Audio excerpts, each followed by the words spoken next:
ثم أدهى من ذلك أن يحتفل بعض المسلمين بأعياد رأس السنة الميلادية ويعظمونها ويبجلونها، وهي مقترنة بمناسبة دينية عند النصارى، ألا وهي إيش؟ ميلاد المسيح عيسى بن مريم عليه الصلاة والسلام. فيكون الاحتفال برأس السنة الميلادية مع مناسبة ميلاد المسيح يكون فيه فرح بشعائر دينية، والفرح بشعائر الكفر إن سلم من فرح بها من الكفر فهو كما قال ابن القيم رحمه الله في كتاب أحكام الذمة، فهو أشد من فرحه بشرب الخمر وعبادة الصليب. فالمسألة خطيرة يا أخوان. يحرم على الإنسان أن يحتفل بعيد الميلاد إن كان مسلما، ويحرم عليه أن يهنئهم بهذا العيد إن كان مسلما، ويحرم عليه أن يرد تهنئتهم إذا هنؤون به إن كان مسلما. كل عام وانتم بخير إن شاء الله.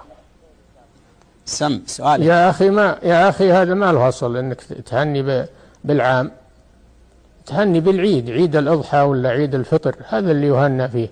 أما العام ما يهنى فيه، ما ورد هذا. The feasts of non-Muslims is totally prohibited and a major sin. And don't listen to those who dilute things and say, oh, it's a cultural thing now, it's not a religious thing. Yeah, and going to the church and doing this is not religious anymore, it's cultural. What is this? They are playing with Allah's religion. And the social media is helping them. And the ignorant who follow them are also helping them. People say that Christmas is not a religious festival anymore. New Year's is okay to celebrate and to congratulate. This is total bogus. So this is sinful. It's a major sin to imitate, to congratulate, to participate. Lakum dinukum, you've got your own religion. Waliya deen, and I have my own religion. So, as a basic principle, Muslims do not celebrate the passing of a year, because the passing of a year is not something to celebrate. What is there to celebrate about a year passing? Getting a year closer to the grave. Meaningful, if we are to celebrate that year, it would be the good deeds which we did in that year. If we managed to do a number of good deeds, we're happy about that year. We managed to make Hajj in that year. We fasted as we never fasted before in Ramadan. That was a good year. We feel good about that year. And we strive to make the coming year even better. So there are no religious considerations to keep in mind with regards to the celebration. My dear brothers and sisters, as we have mentioned before, we as the Muslims, we're not allowed to participate in the days or the festivals of the pagans. It's haram, and Allah subhanahu wa ta'ala has warned us in the Quran, وَالَّذِينَ هُمْ عَنِ اللَّغْوِ مُعْرِضُونَ. The ulama have mentioned, meaning those who abstain and stay away from the laghu, which is including a pagan day. The New Year's Eve goes back to the Greeks. There's a Greek god who had two faces, while looking at the future, while looking at the past. And the same thing is happening our time.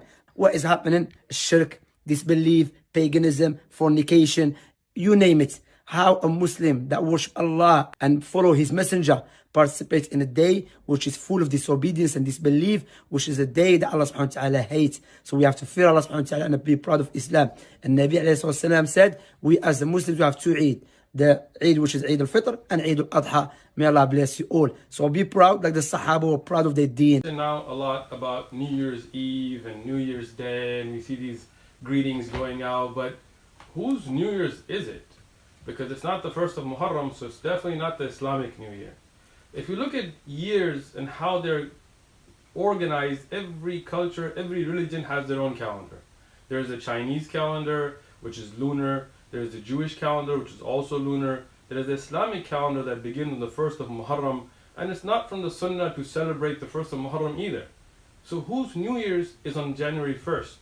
If we look at the historic research done by the National Geographic Society in the book An Uncommon History of Common Things, we find that this New Year's that we find it celebrated today in the world was started in Babylon.